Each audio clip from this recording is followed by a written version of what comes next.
Okay. All right. Welcome back, everybody, to another deep dive. If you're anything like me, you like getting to the heart of things. You like tackling those big questions. Yeah. Reality, knowledge, how to live, that sort of thing. And you like doing it without getting bogged down, right? Right. Without all the extra fluff and unnecessary detours. Yeah, I can definitely relate to that. So, today we are diving into a really fascinating area. We're going to be exploring the world of Chan Buddhism. And we're going to approach it with a specifically philosophical lens. That's right. It's often thought of as a religion, of course, but we're going to really be digging into its philosophical dimensions, particularly in how it deals with those fundamental questions we were just talking about. And we're going to be relying on a great resource for this, the Stanford Encyclopedia of Philosophy entry on Chan. It's a solid academic overview, perfect for our purposes.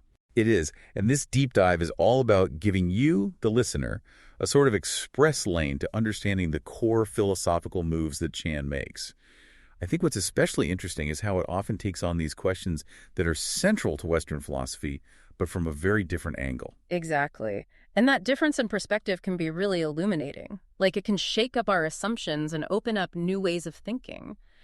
Just to give a bit of background, Chan Buddhism emerged in 6th century China, and then it spread throughout East Asia, evolving into Zen in Japan, Son in Korea, and in Vietnam. Right, it's got this family resemblance across these different cultures. Exactly, but it has some really distinctive features that set it apart. Yeah, like what are some of those things that really jump out at you when you think about what makes Chan? Well, its use of language, for one. It's often very direct, even paradoxical sometimes. Like it doesn't shy away from seemingly contradictory statements.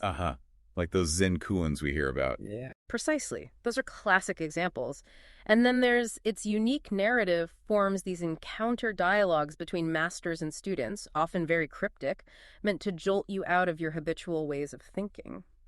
And then I think most importantly is its profound emphasis on embodied realization. That is the path to awakening. It's not just about abstract ideas or beliefs. It's about direct lived experience. So this really distinguishes it from other Buddhist schools that maybe put more focus on metaphysics or elaborate interpretations of scripture? Yes, exactly. Chan is in many ways a philosophy of embodied transformation.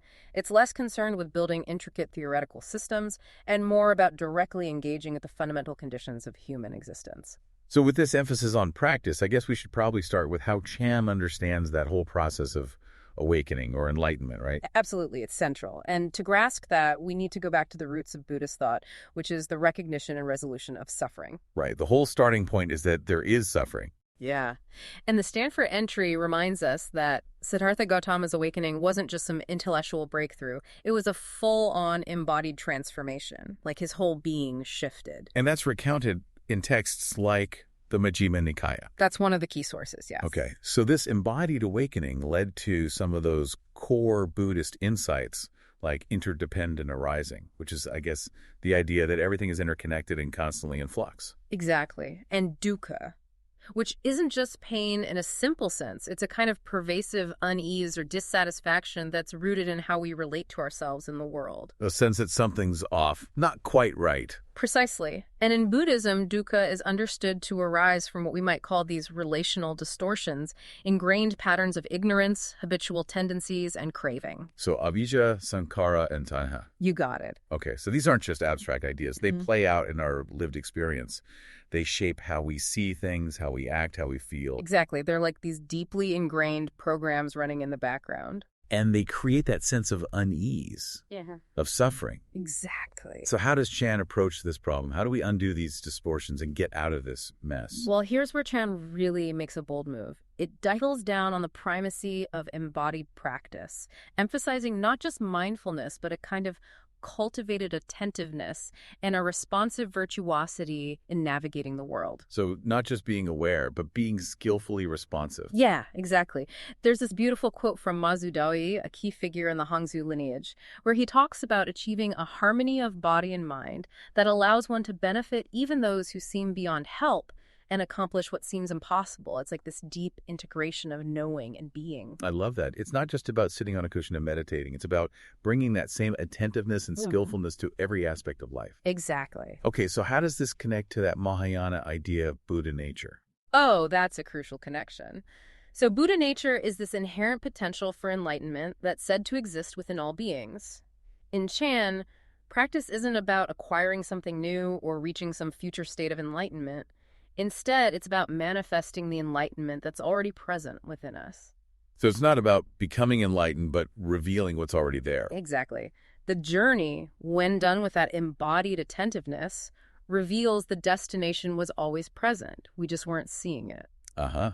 It's like those optical illusions where you can't see the hidden image until you shift your perspective. That's a great analogy. Okay. So this is quite different from those Buddhist traditions that focus on studying scriptures and commentaries, right? Yes, exactly. As our source points out, Chan resonates with the Buddha's own pronouncements about not clinging to things, even teachings, and avoiding getting caught up in conceptual frameworks. There's that famous Savya Sutta where the Buddha talks about clinging to views as being like getting stuck in mud. It's not going to get you anywhere. So the intellectual understanding isn't enough. It has to be lived. Precisely. And it also seems different from those traditions that emphasize rituals and seeking help from external sources, deities, or whatever. That's another key distinction. Chan really stresses that realizing Buddha nature doesn't require appealing to anything outside of yourself. It's about untangling those relational paralyses we create in our everyday lives, right here and now. No special conditions needed, no elaborate rituals, no waiting for some external savior. So it sounds like Chan is, in many ways, almost anti-philosophical, right? I mean, if you're a philosopher who's used to working with arguments and concepts and systems, this emphasis on embodied practice and direct experience might seem a bit strange. That's definitely a fair point, and it's especially apparent when we look at those paradoxical encounter dialogues and the classic fourfold characterization of Chan. A special transmission outside the scriptures, not established upon words and letters, directly pointing to the heart-mind, seeing nature becoming Buddha. It can sound downright mystical. Right. That fourfold statement, it's basically saying words don't matter that much, just direct experience. That doesn't sound very philosophical. True. And Huining's emphasis on no thinking could also raise eyebrows. Like, how can you have philosophy without thinking? Right. But the Stanford entry suggests a really interesting reinterpretation here. It argues that while Chan may not present traditional philosophical arguments, it can be understood as enacting certain insights. So the dialogues, the koinens, all those seemingly absurd pronouncements, those are like philosophical performances. Exactly. They're not meant to convince you through logic, but rather to trigger a shift in perspective, a kind of knowing that goes beyond the purely conceptual.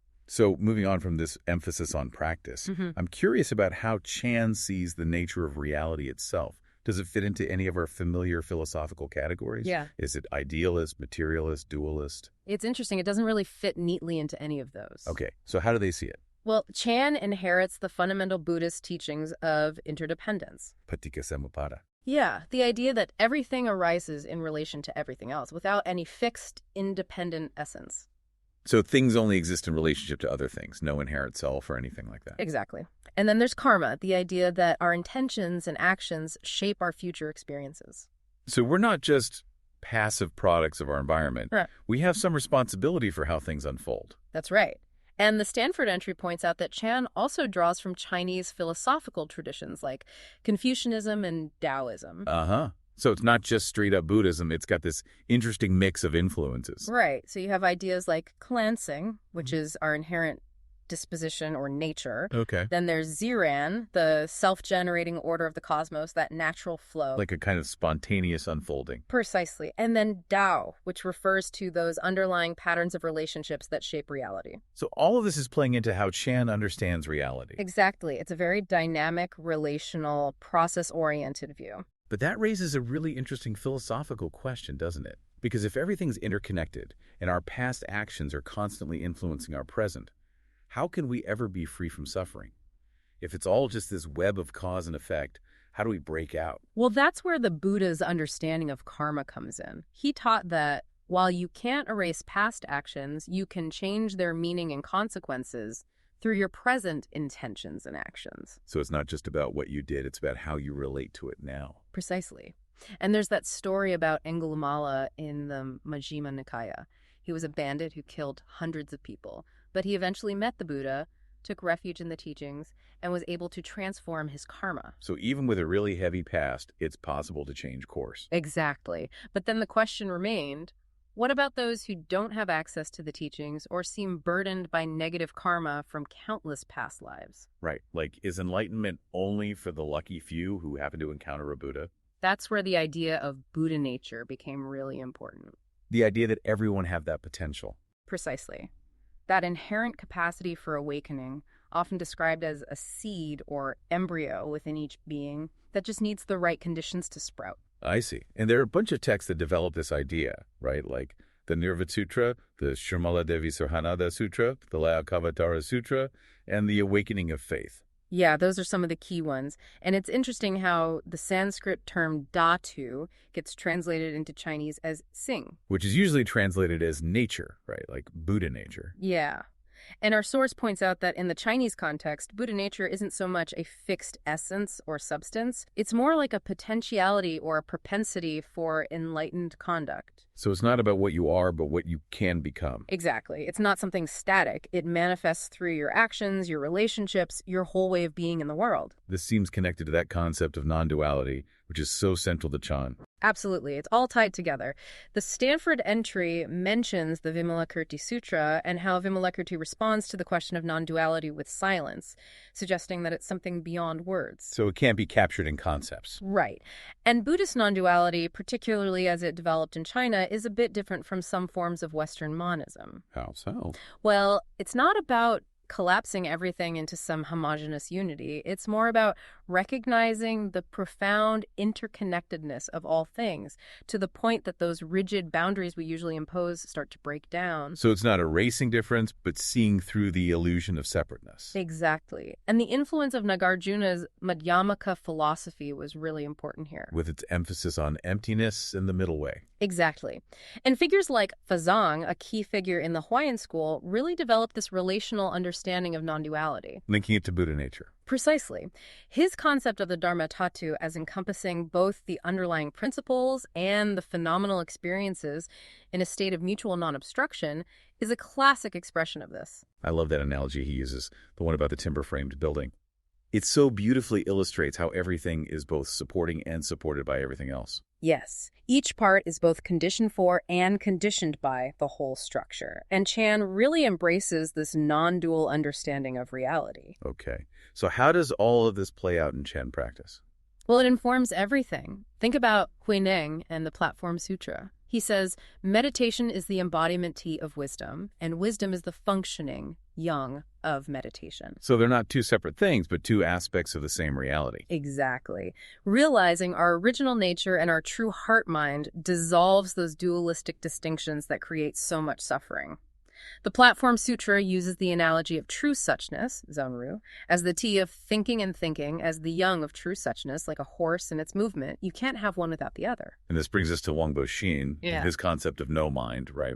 Yes. And it's important to understand that this isn't about achieving some blank mental state. It's about freedom from conceptual attachments, those fixed ideas and judgments that distort our perception. So it's not no mind in the sense of having no thoughts at all. It's more about not being fixated on those thoughts. Precisely. It's about returning to what he calls the originally whole mind, which he describes as the silent bond, Muki, of acting in accordance with the way of the Buddhas. So the silent bond, is it like a kind of intuitive knowing? Yes, and it's interesting how that term ki, originally meaning tally marks, subtly reinforces the relational aspect here. It's not about some isolated individual insight, but a kind of alignment or resonance with a larger field of understanding. And then we have Mazu's famous statement, ordinary everyday mind is Buddha. That seems related to this, right? Absolutely. It's not just a passive affirmation. It's about cultivating that capacity for spontaneous and appropriate responsiveness, what we might call situational dynamics. So it's about being present and responsive in each moment, without clinging to fixed ideas or preconceived notions.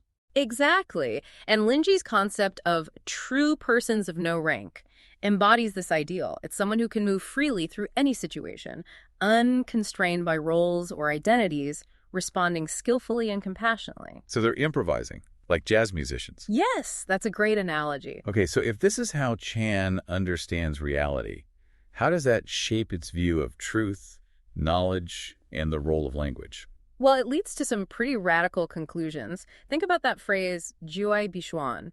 a special transmission outside the scriptures, not established upon words and letters. Yeah, that one always throws me for a loop. It sounds like they're saying language is useless. It's not that simple. It's not that they're rejecting scriptures altogether, but they are pointing to a more direct form of communication that transcends language. So it's not about what's said, but what's transmitted beyond words. Precisely. And even the term chuan, which is usually translated as transmission, has these two layers of meaning. It can refer to the dissemination of knowledge through texts, but also to a more direct kind of conduction, like an energetic resonance between minds. Uh-huh. So it's like the difference between reading a recipe and actually tasting the dish. Exactly. And you see this reflected in the way those Tang and Song masters would say they have nothing to give.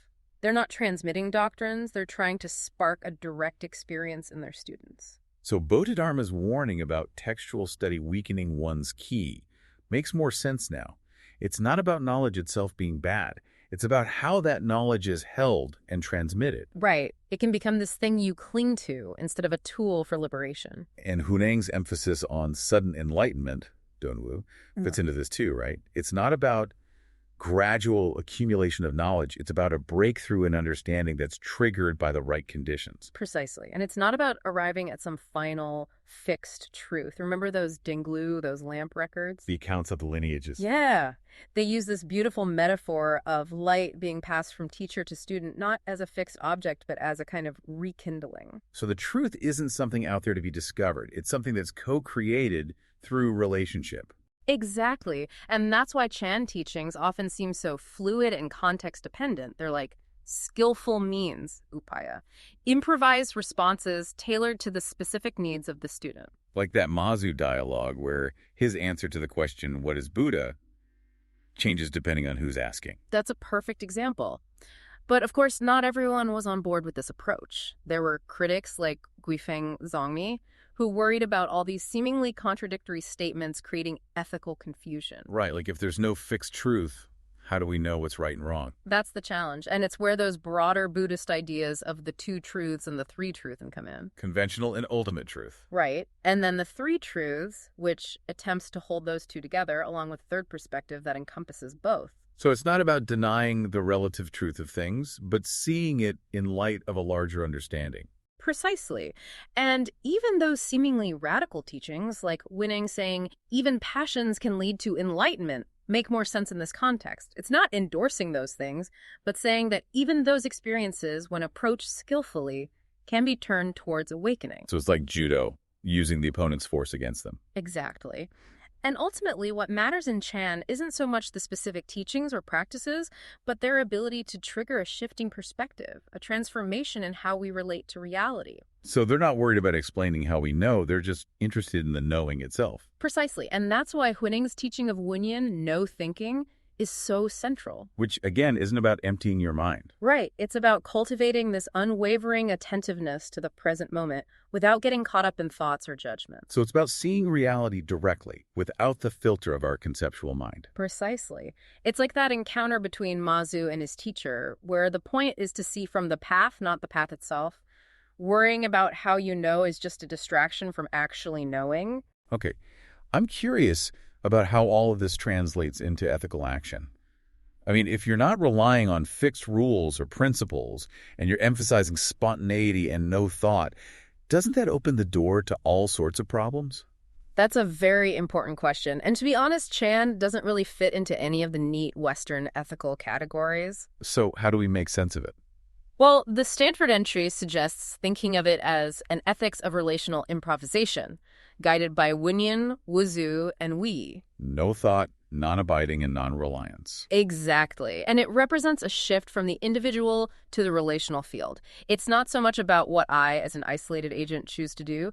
It's about how my actions contribute to the overall quality of our interactions, to manifesting Buddha nature in the relational space. So it's not about me following a set of rules, but about cultivating the kind of responsiveness that brings about a more harmonious, awakened way of being together. Precisely. But that sounds really hard. Like, how do you know what that looks like in any given situation? Well, one way to understand it is through the idea of emulation, striving to act as a Buddha would act. But not just mimicking specific behaviors. Right? Exactly. It's more about embodying that underlying improvisational style, that relational virtuosity that can respond skillfully and compassionately to any situation. So freedom in Chan ethics isn't about having unlimited choices or doing whatever you want. It's about cultivating the capacity to respond freely in a way that benefits oneself and others. Precisely. And of course, as the entry points out, the ideals of Chan didn't always perfectly align with the realities of monastic life, which still had rules and norms. Remember that encounter between Baijui and the monk Nyoki? Where Nyoki boils down all the teachings to avoid evil, do good.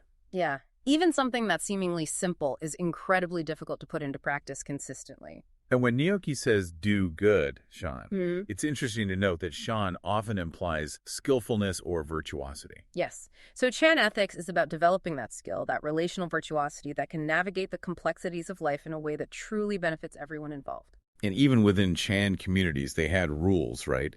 Like the Chan rules of purity attributed to Beijing. Exactly. Those outlined a practical code of conduct for monastic life, emphasizing bodily comportment and mindful action. Which connects to those Confucian ideas of Lai and Ren. Precisely.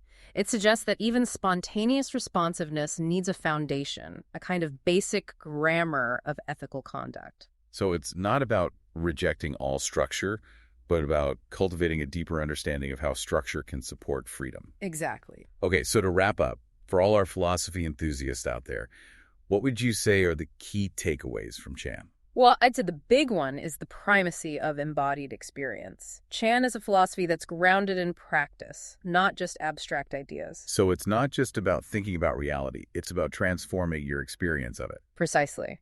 And then there's its radical relationality. Everything is interconnected, interdependent, constantly in flux. No fixed selves, no ultimate truths, just this dynamic interplay of relationships. Exactly. And this leads to a very different understanding of truth. Not as some objective fact to be grasped, but as something enacted through right relationship. So truth isn't out there. It's something we create through how we interact with the world. Yes.